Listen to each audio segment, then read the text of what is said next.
I've had many leading experts on this show, including Matthew Walker, and they've all said the same thing about sleep. They've said it's the biggest positive investment you can make in your own performance. You can have the best strategy in the world, but if you're consistently tired, poor decision-making will follow and eventually cause other things to fail in your life. So if you're looking to optimize your recovery, you should start looking at what you're sleeping on. Our sponsor, Helix, makes high-quality mattresses tailored to your body. It doesn't matter if you run hot, sleep on your side, or need something firm. Helix has a mattress for you. And I asked them recently to send one to a member of my team, and Juan received it. And we travel a lot, so when he's home, quality sleep really matters. And he told me he's getting the best sleep of his life. And the data backs it up, with 82% of people in a Helix study saying they saw an increase in their deep sleep. And with a 120-night trial, you've got 4 months to prove it to yourself. You can get 27% off at helixsleep.com/diary. That's helixsleep.com/diary. Before we started filming today, I had a chat with Frank, and he fully grasped on you. Now, what he said to me, which was also consistent with these interviews, is that you are relentless. And he was telling me he's had some. I probably shouldn't say this, but he was telling me I've started having this. Is it night owl or night nurse? Night nurse. Because Eddie will text me in the middle of the night, and he went, "I'll tell you one thing about Eddie. He is relentless." You're what, 40? 41. 41 years old.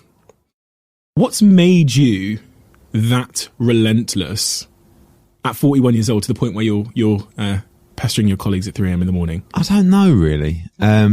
I think when I did the book, it was quite a good sort of counselling session with myself, because I wasn't really great at school. I wasn't particularly a hard worker at school. I loved the pound note, always. And when I wrote the book, I started writing about my childhood and what it was like growing up and how I was moulded. And I think a lot of it comes down to the fact that I love to win. And Why did you love to win? I don't know, because with my dad, that's what we did. So when we played cricket, when we played football, when we played table tennis, when we sparred with each other, it was like, for me growing up, you weren't, I would come back from a match, say I played cricket, and he would go to me, and actually my mum was the same, and he would say to me, "How many runs did you get today, son?" And I would say, "Oh, no, 4. Oh, useless. Come on. Next time, knock in a 50. Right? It was never, "Oh, well done, son. You took part. That's what really matters." That they taught me taking part is completely and utterly irrelevant. You win. And ultimately, sport is how I was brought up. I was brought up on the foundations of sport, the lessons of sport, the winning, the losing, the highs, the lows, but always taught that winning was everything. So, and I'm a failed athlete. I think any kid growing up would love to be a sportsman, wouldn't they? I played cricket at a very good level, but I was never good enough at anything. So this is the next best thing. But I think if you're not trying to win in life, and winning, it means something different to everybody. Success means something different to everybody. Some people view success as being able to get their pay packet on a weekend, be able to, spend time with their family and have enough food on the, make enough money to have food on the table and make sure everything's okay at home and be happy, and have a happy life with no stress or no drama. That's success to a lot of people.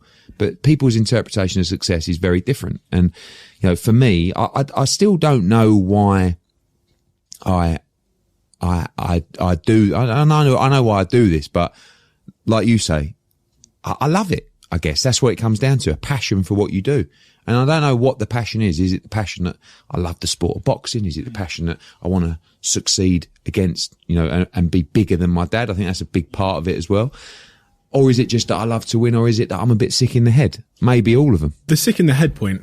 I want to play with that idea a little bit.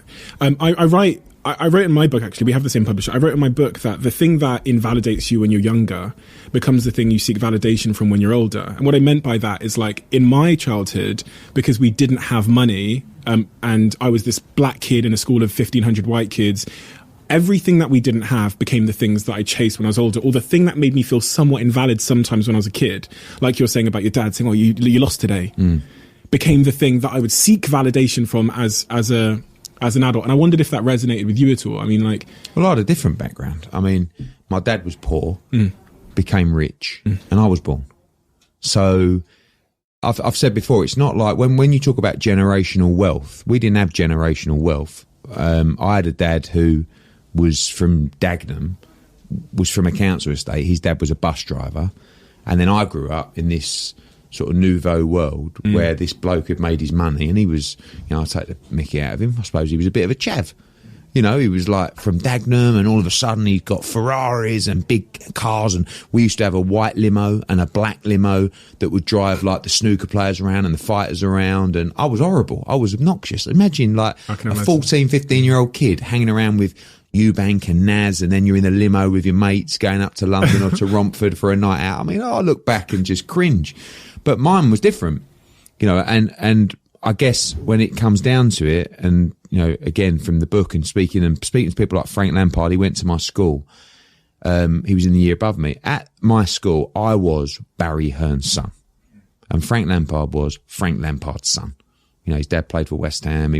And it's a different kind of drive if you can make it flow in the right way. You know, when you're talking about sort of mindset and hustle, where all of a sudden, I think so many people with successful parents end up just doing okay, you know. But how do you go beyond that? How do you outperform everything that he done? And I will, and I feel like I've done that in many ways, but I will never be able to outperform the fact that he came from nothing.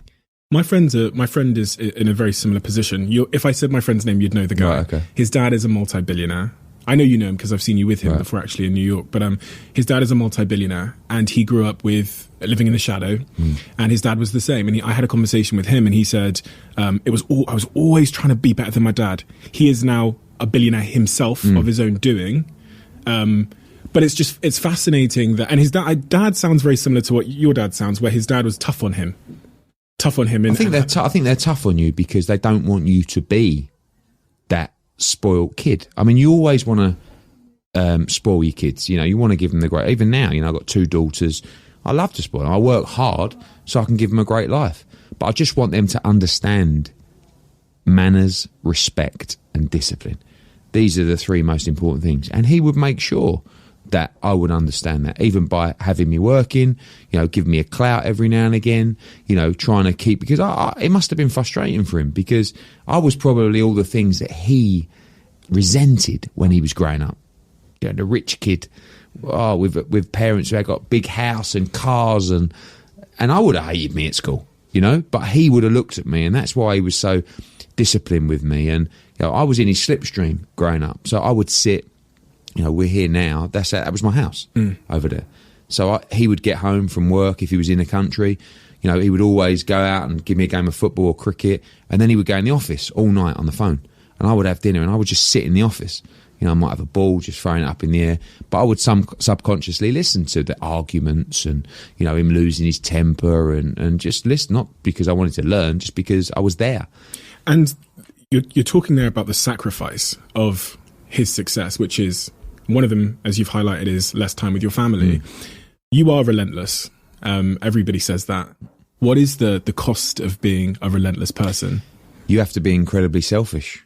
You have to, you know, for me, family is the most important thing, but I have to be brutally honest and say I don't let even family get in the way of things that I have to do, you know, and that can make you an arsehole, and it can make you sound terrible, but I just don't know any way around it. There is no way you can be the perfect husband or the perfect father and run a successful business, or, you know, be a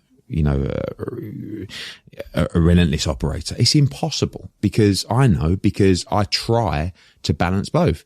But when you're flying back from America from a show and you land at 7:00 in the morning, and then you go to Manchester for a press conference, and then you come home and you just make it to pick them up from school, and then you get back and they say, Dad, let's go over the park, and you're just absolutely on empty, and your phone's going, and you're trying to do another deal, and, you know, you're pushing the swing and you're going like this, trying to send a message at the same time. it's impossible. You know, listen, I know because sometimes my eldest daughter is old enough to say, Dad, please get off the phone. And that kills me because that's bad to hear. You know, I'm like, okay. But then 30 seconds later, I'm back just having a look down because it's a lifestyle.